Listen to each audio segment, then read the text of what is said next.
Sveiki atvykę į Auto Pov Drive. Šiandien mes bandome tikrą legendą Royal Enfield Beer 600 PEM. Tai legenda, kuri grįžo pas mus po 65 metų pertraukos. Tai išbandysim, įvertinsim ir kaip visada pasidalinsim savo nuomonę. –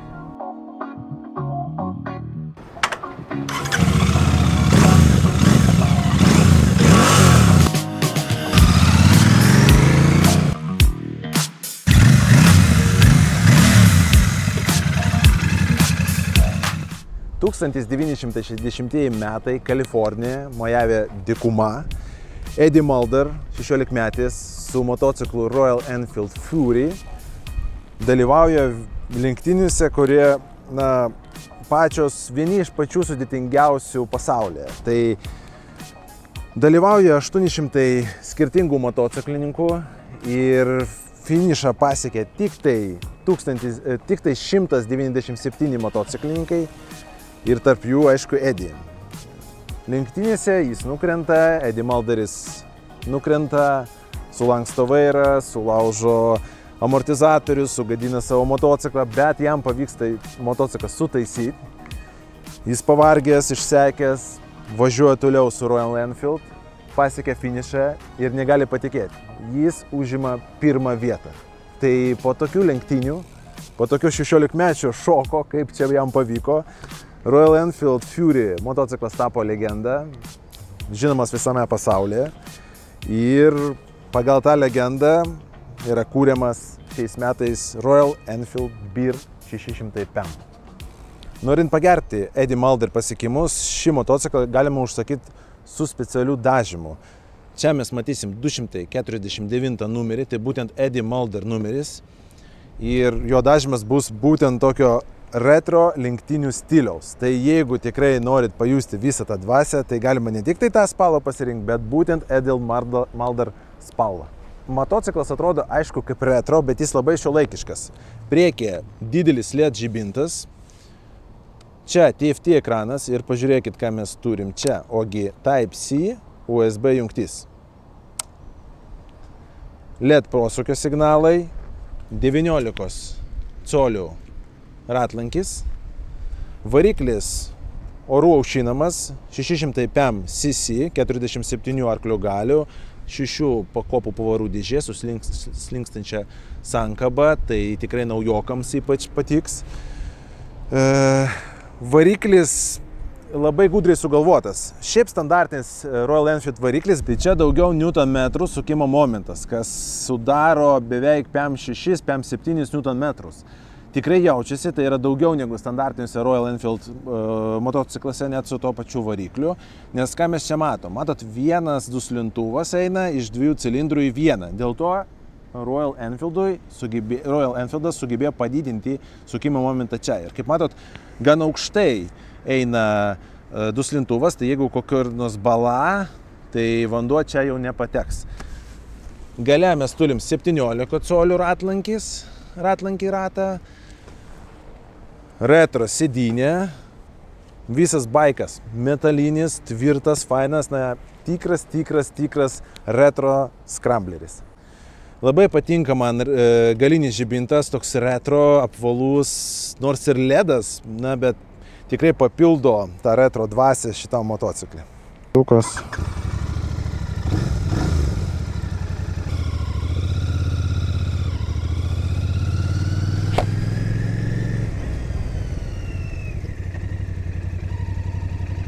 Labai mielas variklis, labai švelnus. Nors garsas gan toks grubokas jo, kaip tikras skramblerio. Bet tikrai švelniai dirba variklis. Turbūt verta paminėti jo valdymo ypatumus. Vat aš tik pradėjau su jo važiuoti. Jį labai lengva valdyti. Jis labai manevringas. Kažkaip gudriai Royal Enfield sugalvojo, nors jo svoris ir 216 kg, bet valdymas tai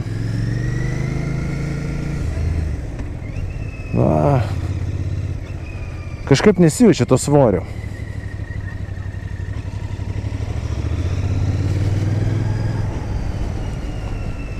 Tai kaip ir variklis švilnus, taip ir valdymas jo toksai, na, labai švilnus ir tikslus.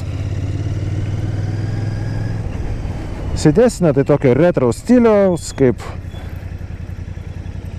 na, skramblerio iš tikro.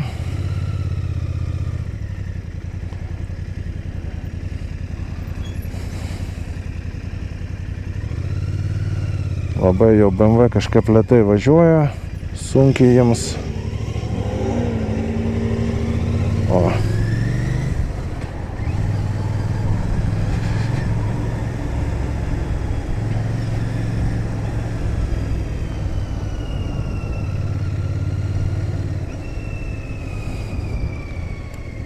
Pavarų dėžėje. Tai pažiūrėsim neutralią, ar lengva bus surasti, ar nelengva. Jo, tikrai nesudėtinga, iškart radau.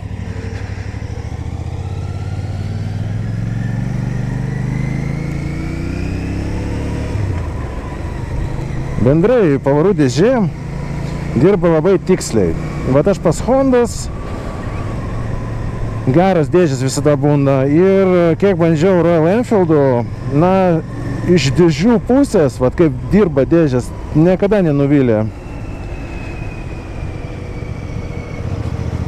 Bet šitas motociklas, jis, na, biški provokuoja važiuoti į bekelę, kažkur nuotykių ieškoti, net jis toksai labai universalus, kaip ir kiekvienas skrambleris. Jis leidžia ir mieste gan lengvai jį valdyti ir jausti tą vaibą, ir jis leidžia mums kažkur išvažiuoti, pavyzdžiui, į žvyrkelį ir ten jį irgi išbandyti. Deja, šiandien labai buvo lietingas oras, tai į žvyrkelį nevažiuosiu. Tai jeigu norėsite, aišku, galėsite išbandyti ir žvyrkelį. Bet įdėsiu video, kur važiuoju per tokią miesto bekelę, taip pavadinsim, ar per labai jau nelygų kelią, duobėtą.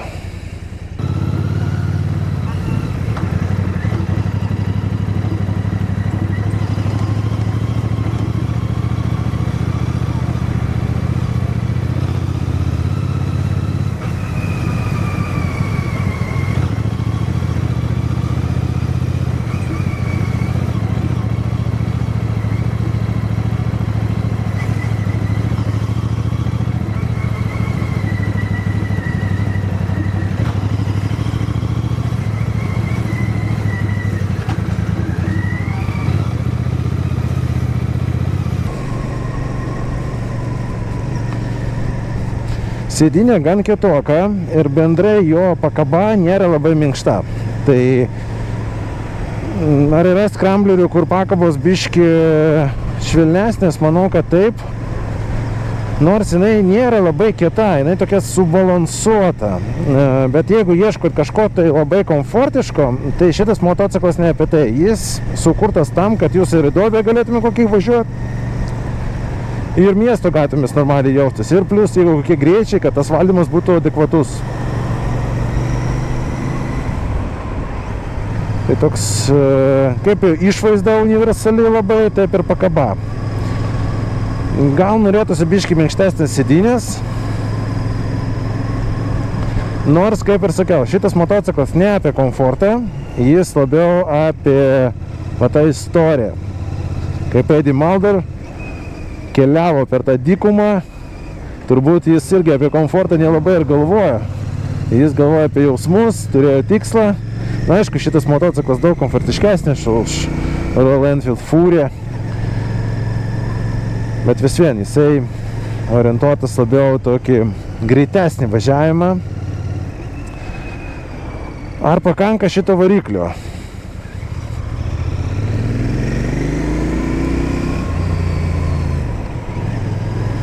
Jo, jis nėra super galingas, žinot, jis ant tokios ribos, kad gali su A2 kategoriją įvairuoti. Ir jo galingumo užtenka, aš manau. Jis kažkur gal 6 sekundės iki 100 bus. Bet koks jis manevringas, užtat nesijaučia, jis virš 216 kg, iš tikrųjų turi būti sunkus baikas ir gal gan aukštai tu sėdi. Nu, bet jis toks manevringas.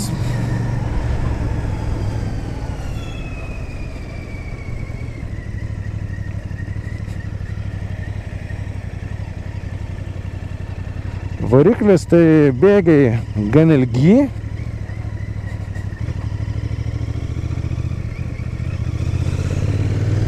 O tai reiškia, kad, pavyzdžiui, antrų bėgių tu važiuoji mieste, tai tau nereikia jos permetinėti pastoviai. O trečias bėgis, tu gali ir 30 važiuoti, jis traukia normaliai. O.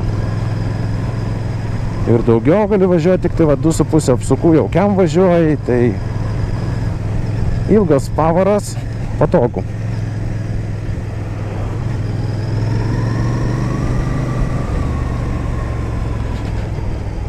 Aišku, vėjo apsaugos čia nėra, toksai neikidas, tai jauti visą tą vaibą, vėją.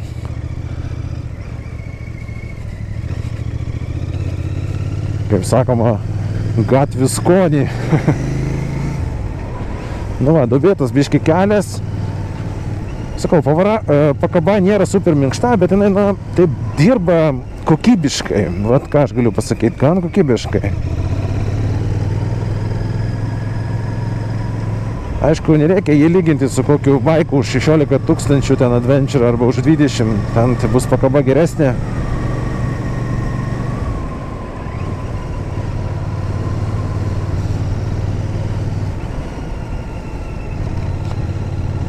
Man patinka tie jausmai, kai tu jį vairuoji, jis viską daro labai švelniai. Ir vairas taip sukasi švelniai, ir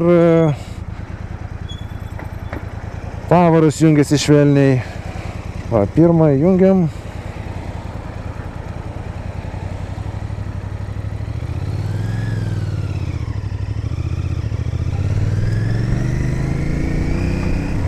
Antrą. Trečią. Na, labai švelniai. Vat jis apie komfortą mažai, aišku, jis toks gyvas, va, pasakysiu, gyvas. Bet apie švelnumą ir tą retro dvasią, tą vaibą, na, tai jis vienas iš top turbūt rinkoje. Jeigu norim tokio retro scramblerio, nežinau, ten gal iš Triumfų galima kažką, va, dar Honda CL500 toks panašiai. Bet ten varikliai kitokie. Na ir kaina jų, aišku, Triumfas bus brangesnis. Šitas kažkur turbūt 8 kainuos plus minus naujas.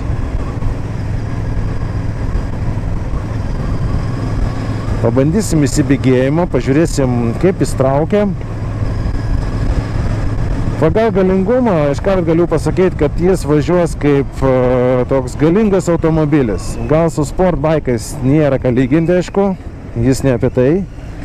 Bet galios tikrai, manau, pakaks tokiam normaliam įsibėgėjimui. Kažkur 6 sekundės iki 100, bet vat, pabandysiu jums perduoti tos jausmus. Tik uždarysiu skydelį šalmo.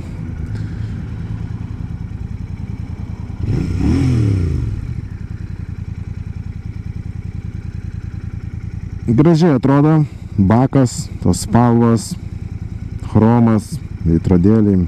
Geras balansas tarp juodos spalvos, chromo ir to retro dažymo. Variklis va turi apsaugas, kad jeigu bus karštas, su koja neprisiliesit.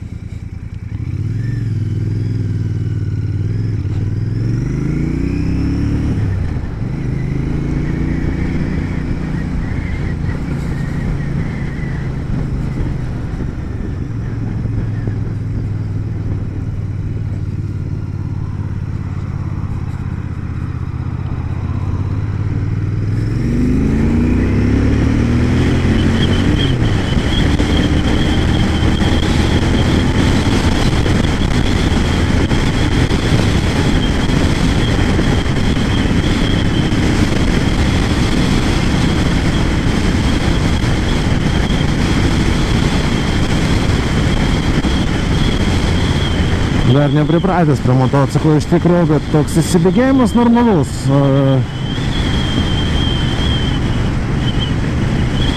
Nepasakyčiau, kad jis toksai gąsdinantis kažkas tai tokias super greitas, bet jis normalu.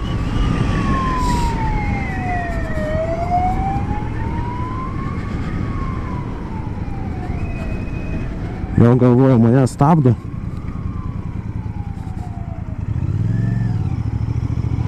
Bet pasirodo, kad ne mane.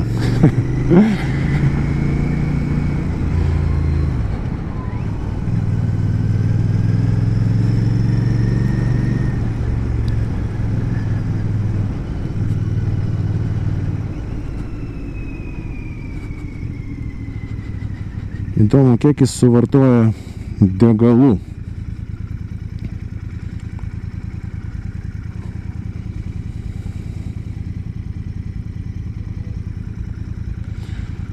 To galėsim patikrinti.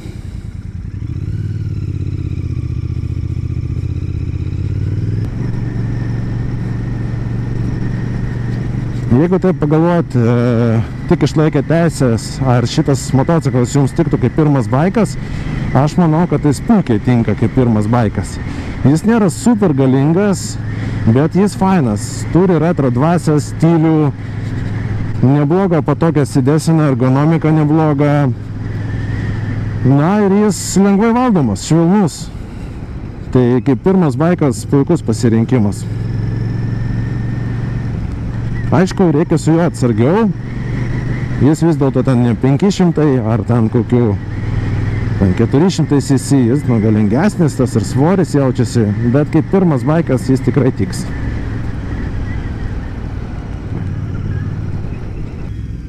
Įdomu, kiek jis suvartoja kūro, bet šiandien visą dieną su juo važinėjau. Pažiūrėsim, kokios bus sąnaudos. Aš matau, kiek žinau, ten galima pažiūrėti, o jungsim neutralią. O žiūrėkit, kaip švelniai. Pasaka, kaip dirba pavarų dėžė.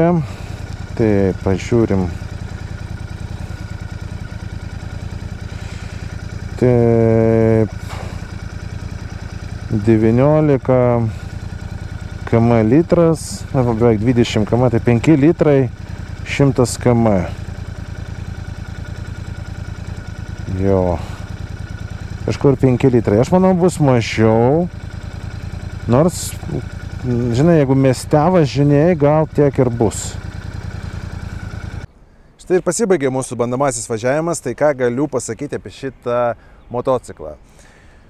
Kai jį vairuoji, tai vieną koją tu 2025 metai, o kitą koją tu Royal Enfield Fury pasaulyje. Tai yra 1960-ieji. Tu gali pajusti visą tą dvasią, vaibą šito motociklo, kad tu būtent ten. Ir tai sukelia tikrai neįprastų jausmų. Tas motociklas turbūt ne apie tai, kokį didžiausią greitį galima pasiekti arba kaip greitai galima įsibėgėti. Jis nerodo kažkokių tai rekordų greityje, bet jis jums rodo kelią ir kryptį, kur jūs važiuojat, kokį kitą nuotykį jūs sutiksit, kur nuvažiuosit. Tai šitas motociklas apie emocijas. Tai patariu jį išbandyti, pavairuoti, jeigu norit prisiliesti prie istorijos, pajusti, kaipgi Eddie Mulder važiavo per tą dykumą, kaip jam buvo sudėtinga, bet jis nepasidavė. Tai vat būtent šitas motociklas apie tai. Vaibas, istorija, jausmai. Pavairuokit, pabandykit ir, aišku, komentuokit. Iki sekančių susitikimų.